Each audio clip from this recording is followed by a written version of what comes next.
Good morning, Hank. It's Monday. I love Brazil. Did you know that Brazilian nerd fighters petitioned Brazilian publishers to publish Looking for Alaska in Portuguese, and it totally worked? God, I love Brazil. Hank, today I want to tell you a story about Brazil and the United States that I first heard on the amazing podcast Planet Money. There's a link to that below. But I also have to do some errands today, so walk with me. So Hank, this t-shirt, and yes, I'm wearing my face on my torso, is made from 100% American cotton, like almost all cotton t-shirts in the world.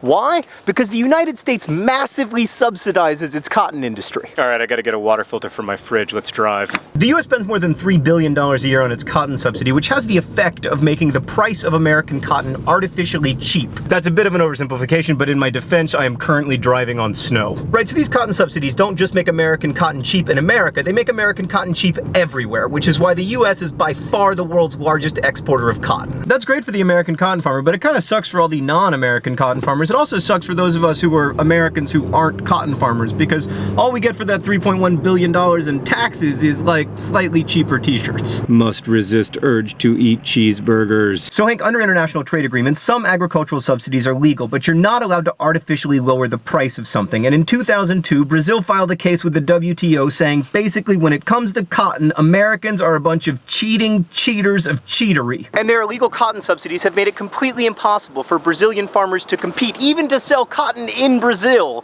because American cotton is so artificially cheap. In 2004, the WTO sides with Brazil, says American cotton farming subsidies are completely illegal, whereupon the United States says, we're rubber, you're glue, WTO rulings bounce off us and stick to you. Holy snood, adulthood is expensive. We completely refuse to comply, just keep appealing and appealing, and finally in 2008 we lose our last appeal, whereupon we're like, you know what? Nah.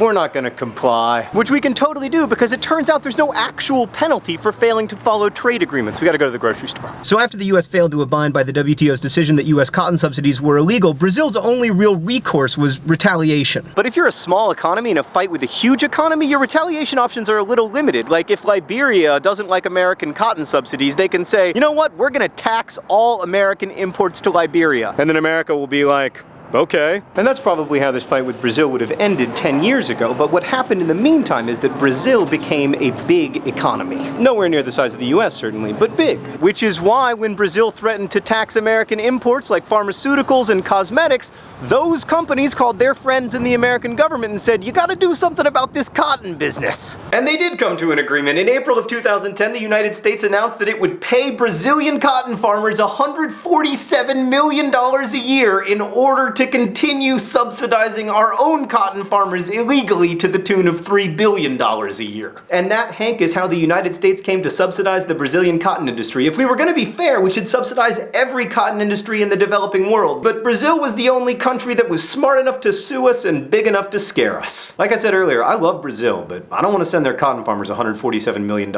each year. Hank, I'll see you on Wednesday. By the way, nerd fighters, the American taxpayer has already paid for a significant portion of this t-shirt. If you'd like to pay for the rest of it, you can do so at dftba.com/pizza. It's in stock, ships immediately, and thanks to bad economic policy making, it's only $18.